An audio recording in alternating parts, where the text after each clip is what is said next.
Mga bilang 6. Ang tuntunin sa pagtatalaga bilang Nazareo. Sinabi ni Yahweh kay Moises, sabihin mo sa bayang Israel, kung ang sino mang babae o lalaki ay gagawa ng panata at ilalaan niya ang sarili kay Yahweh bilang Nazareo, huwag siyang iinom ng alak o anumang inuming nakakalasing. Huwag din siyang iinom ng anumang inuming galing sa katas ng ubas at huwag kakain ng ubas o pasas. Sa buong panahon ng kanyang panata ay huwag din siyang titikim ng anumang galing sa punong ubas kahit balat o buto ng ubas. Ang isang may panata ay huwag magpaputol ng buhok sa buong panahon ng kanyang panata. Hahayaan niya itong humaba. Siya'y nakalaan para kay Yahweh. Sa buong panahon na inilaan niya ang kanyang sarili kay Yahweh ay hindi siya dapat lumapit sa patay.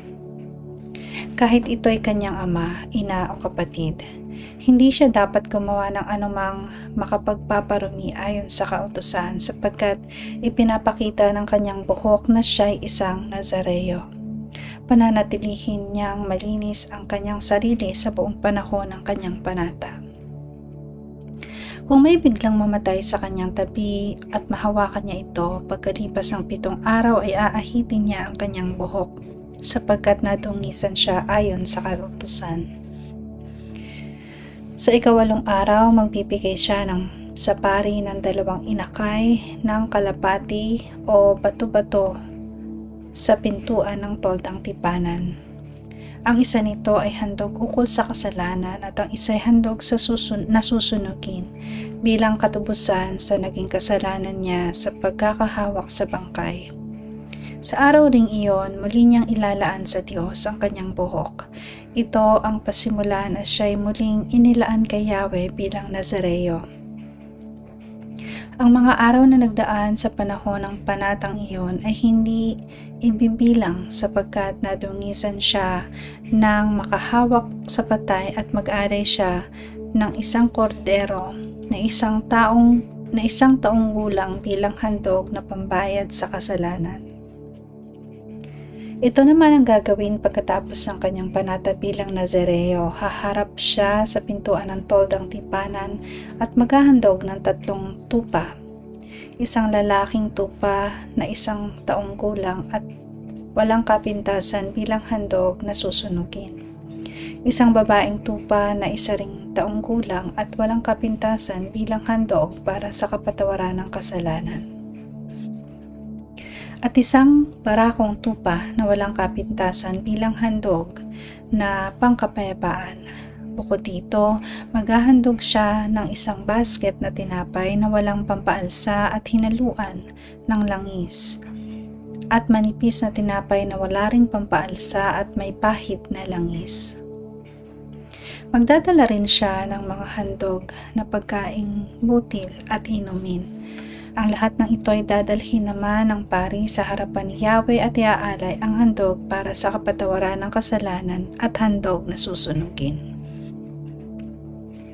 Ang handog pangkapayapaan ay ihahandog niyang kasama ng basket at tinapay na walang pampaalsa, saka isusunod ang handog na pagkaing butil at inumin. Pagkatapos aahitin ng Nazareo ang kanyang buhok at susunugin sa apoy na pinagsusunugan ng handog pangkapayapaan. Kukunin naman ng pari ang nilagang balikat ng handog pangkapayapaan, sasamahan ng 1 tinapay na walang pampaalsa at 1 manipis na tinapay at ilalagay sa kamay ng Nazareo. Kukunin niyang muli ang mga ito at iaalay kay Yahweh. Mapupunta ang mga ito sa pari, pati ang pitso at ang hita ng handog pangkapayapaan. Pagkatapos nito, ang Nazareo ay maaari ng uminom ng alak. Ito ang tuntunin tungkol sa panata ng Nazareo, ngunit kung nangako siya ng iba pang bagay bukod rito, kailangan tuparin din niya iyon. Ang pagbebendisyon ng mga pari. Sinabi ni Yahweh kay Moises, sabihin mo kay Aaron at sa kanyang mga anak na ang mga salitang ito ang bibigkasin nila sa pagbabasbas nila sa mga Israelita. Pagpalain ka nawa at ingatan ni Yahweh, kahabagan ka nawat nawa at subaybayan ni Yahweh. Lingapin ka nawa at bigyan ng kapayapaan ni Yahweh. Ganito nila babanggitin ang pangalan ko sa pagbabasbas sa mga Israelita at tiyak ngang pagpapalain ko sila. Mga bilang 7, ang mga handog sa pagtatalaga sa altar. Nang ganap na matapos ng tabernakulo, pinahiran ito ni Moises ng langis at ipinahayag na para kay Yahweh. Gayon din ang mga kagamitan doon, ang altar at ang lahat ng kagamitang ukol dito. Nang araw na iyon, ang mga pinuno ng Israel na nakatulong sa pagkuha ng census ay naghandog kay Yahweh ng 6 na malaking kariton at 12 toro, 1 kariton sa bawat 2 angkan at 1 toro sa bawat angkan. Sinabi ni Yahweh kay Moises, tanggapin mo ang mga handog nilang ito upang magamit sa paglipat ng toldang tipanan. Ipagkatiwala mo ang mga ito sa mga Levita ayon sa kanilang nakatakdang gawain. Kinuha nga ni Moises ang mga kariton at toro at ibinigay sa mga Levita. Ang 2 kariton at 4 na toro ay ibinigay niya sa mga anak ni Gershon. Ang 4 na kariton at 8 toro ay ibinigay niya sa mga anak ni Merari. Ang lahat ay nasa ilalim ng pamamahala ni Itamar na anak ni Aaron. Hindi na niya binigyan ang mga anak ni Kohat sapagkat sila ang nagpapasa ng mga sagradong bagay kapag inililipat ang mga ito. Ang mga pinuno ng Israel ay nagdala rin ng kani-kanilang handog para sa pagtatalaga ng altar. Dahil dito, sinabi ni Yahweh kay Moises, sabihin mo sa kanila na sa loob ng 12 araw ay tig-iisang araw sila ng paghahandog para sa pagtatalaga ng altar. Ganito ang pagkakasunod-sunod ng kanilang paghahandog. Unang araw, ang lipi ni Judah na Ason, anak ni Aminadab. Kalawang araw, ang lipi ni Isakar, pinuno na si Nathaniel, anak ni Zuar. Ikatatlong araw, lipi ni Zebulon, na pinuno ng lipi ay si Eliab na anak ni Hilon. Ika-4 na araw, lipi ni Ruben, pamumunuan ni Elizur, anak ni Sedur. Ika-5 araw, lipi ni Simeon, pinuno si Selemiel, anak ni Zurisadai. Ika-6 na araw, lipi ni Gad, pinuno ng lipi ay si Eliasaph, anak ni Duel. Ika-7 araw, lipi ni Ephraim, pinuno ng lipi ay si Elisama, anak ni Amiud. Ika-8 araw, lipi ni Manases, ang pinuno ay si Gamaliel, anak ni Pedazur. Ika-9 na araw, lipi ni Benjamin, pinuno ay si Abidan, anak ni Gideoni. Ika-10 araw, lipi ni Dan, ang pinuno ay si Ahezer, anak ni Amisadai. Ika-10 araw, lipi ni Asher, pinuno ay si Pagiel, anak ni Okran. Ika-12 araw, lipi ni Neftali, pinuno ay si Ahira, anak ni Inan. Ang mga handog na kanilang inialay kay Yahweh ay magkakapareho. Isang malaking platong pilak na tumitimbang ng 1.5 kilo at isang mangkok na pilak na tumitimbang ng 800 gramo ayon sa opisyal na timbang. Ang malaking plato at ang mangkok ay parehong puno ng hari ng hinaluan ng langis bilang handog sa pagkaing butil. Isang gintong platito na tumitimbang ng 110 gramo at puno ng insenso. Isang batang toro, isang lalaking tupa at isang batang tupa na 1 taong gulang bilang mga handog na susunugin. Isang kambing bilang handog para sa kapatawaran ng kasalanan. 2 toro, 5 tupa, 5 kambing, 5 batang tupa at tig-isang taong gulang bilang handog pangkapayapaan.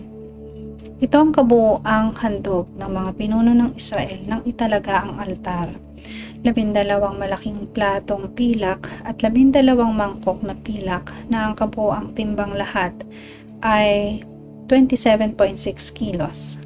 12 platitong ginto na ang kabuoang timbang ay 1,320 gramo. Ang mga ito'y puno ng insenso. 12 toro, 12 tupang barako at 12 kordero na tag-isang taong gulang, kasama na ang mga handog na pagkaing butil. Ang lahat ng ito ay para sa mga pagkaing handog. 12 kambing bilang mga handog para sa kapatawaran ng kasalanan. 24 na toro, 60 tupang barako, 60 kambing, 60 kordero na tigi-isang taong gulang. Ang lahat ng ito ay bilang mga handog pangkapayapaan. Nang pumasok si Moises sa toldang tipanan upang makipag-usap kay Yahweh, narinig niya ang tinig nito mula sa pagitan ng 2 kerubin sa ibabaw ng luklukan ng awa na nasa ibabaw ng kaba ng tipan.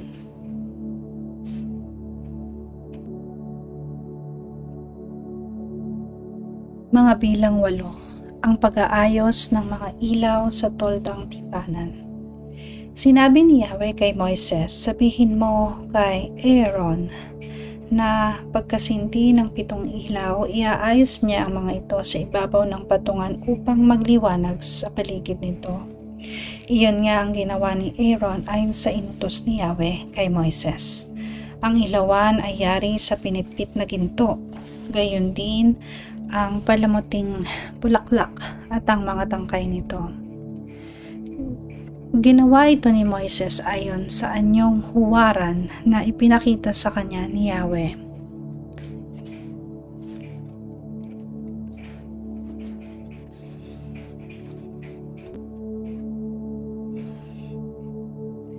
Ang pagtatalaga sa mga Levita. Sinabi ni Yahweh kay Moises, ipukod mo ang mga Levita at linisin ayon sa kautusan. Wisikan mo sila ng tubig na panlinis ng kasalanan. Paahitan ang buhok nilang katawan. Paahitan ang buo nilang katawan at palabhan ang kanilang kasuotan. Pagkatapos, pagdalhin mo sila ng 2 batang toro. Ang isa'y ihahandog na kasama ng handog na pagkaing butil at ang isa'y handog para sa kapatawaran ng kasalanan. Dalhinhan mo ang mga Levita sa harap ng toldang tipanan at iharap mo sa sambayan ng Israel. Samantalang, inihaharap mo sila kay Yahweh. Ipapatong naman ng mga Israelita ang kanilang mga kamay sa ulo ng mga Levita. Ang mga ito ay aalay ni Aaron kay Yahweh bilang natatanging handog ng bayang Israel para maglingkod sa akin. Pagkatapos, ipapatong ng mga Levita ang kanilang kamay sa ulo ng mga toro. Ang isa'y handog para sa kapatawaran ng kasalanan at ang isa'y handog na susunugin upang sila'y matubos sa kanilang mga kasalanan. Ilaan mo ang mga Levita sa akin bilang natatanging handog. Ang ilagay mo sa kanila at ilagay mo sila sa ilalim ng pamamahala ni Aaron at ng mga anak niya. Ganyan mo sila ibubukod mula sa sambayan ng Israel at sila'y magiging akin. Pagkatapos mo silang linisin ayon sa kautusan, ay maiaalay kay Yahweh bilang natatanging handog. Magsisimula na sila sa paglilingkod sa toldang tipanan. Nakalaan sila sa akin bilang kapalit ng mga panganay na lalaki ng Israel. Ang mga panganay ng Israel ay itinalaga kong maging akin ng gabing lipulin ko ang mga panganay ng Ehipto, kaya sila ay akin, maging tao man o hayop. pinili ko ang mga Levita bilang kapalit ng mga panganay ng Israel upang makatulong ni Aaron at ng mga anak nito sa paglilingkod sa toldang tipanan sa paghahandog para sa katupusan ng kasalanan ng Israel. Sa ganong paraan ay mailalayo ang mga Israelita sa panganib na mamatay kapag sila'y lumapit sa sanktuaryo. Ang mga Levita ay itinalaga nga ni Moises, ni Aaron at ng buong Israel ayon sa utos ni Yahweh. Nilinis sa mga Levita ang kanilang katawan, gayon din ang kanilang kasuotan. Itinalaga nga sila ni Aaron at ginanap ang paghahandog para sa kapatawaran ng kanilang kasalanan.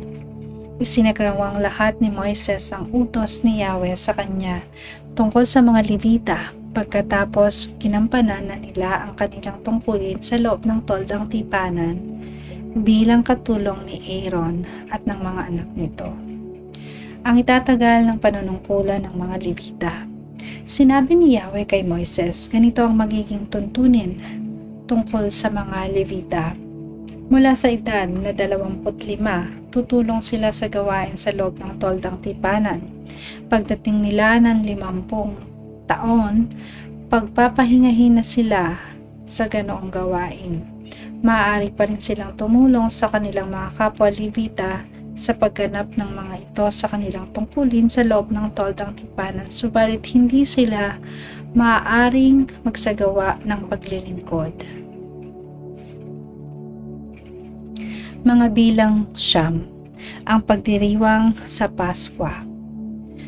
Nang unang buwan ng 2 taon mula nang umalis sa Ehipto ang mga Israelita, sinabi ni Yahweh kay Moises sa bundok ng Sinai, iutos mo sa buong Israel na ipagdiwang ang pista ng Paskwa sa takdang panahon, paglubog ng araw sa 14 na araw ng unang buwan ayon sa mga tuntunin tungkol dito. Gayon nga ang ginawa ni Moises. Ipinagdiriwang nga nila ang pista ng Paskwa sa ilang ng Sinai noong gabi ng 14 na araw ng unang buwan. Noon ay may ilang taong nakahawak ng patay, kaya ang mga ito'y itinuring na marumi ayon sa kautusan at hindi maaaring sumali sa pagdiriwang ng pista ng Paskwa. Dahil dito, lumapit sila kina Moises at Aaron. Sinabi nila, totoo ngang kami marumi ayon sa kautusan sapagkat kami nakahawak ng patay. Subalit dapat bang kami pagbawalang mag-alay ng handog kay Yahweh kasama ng mga Israelita? Maghintay kayo kung ano ang sasabihin sa akin ni Yahweh tungkol sa inyo, sagot ni Moises. Sinabi ni Yahweh kay Moises, ganito ang sasabihin mo sa buong Israel. Sino man sa mga kamag-anak ninyo na itinuturing na marumi dahil nakahawak ng bangkay o kababayan ninyong naglalakbay at nasa ibang bayan ay maaari pa ring magdiwang ng pista ng Paskwa. Gaganapin nila ito sa kinagabihan ng 14 na araw ng 2 buwan. Sa gabing iyon, kakain din sila ng korderong pampaskwa, tinapay na walang pampaalsa at mapait na gulay.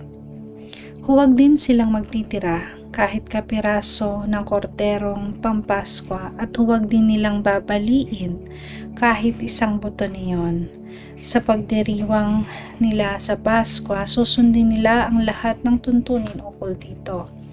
Ang sinumang malinis at hindi naglalakbay na hindi sumali sa pagdiriwang ng pista ng Paskwa ay ititiwalag sa sambayanan sapagkat hindi sila naghandog kay Yahweh sa takdang panahon.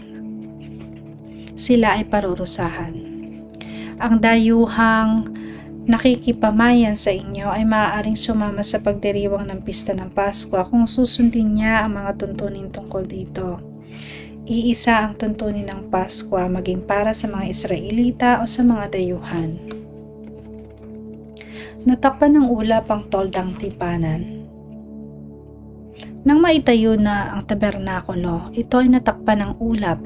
Kung gabi, nagliliwanag itong parang apoy. Ganoon ang palaging nangyayari. Ang toldang tipanan ay natatakpan ng ulap kung araw at ang ulap ay nagliliwanag na parang apoy kung gabi.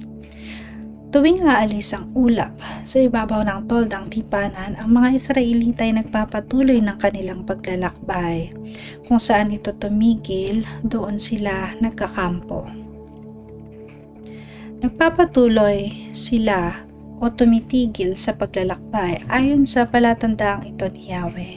Hindi sila lumalakad habang nasa ibabaw pa ng tabernakulo ang ulap. Hindi sila lumalakad kahit na magtagal pa ang ulap sa ibabaw ng tabernakulo. Hinihintay nila ang hudyat ni Yahweh.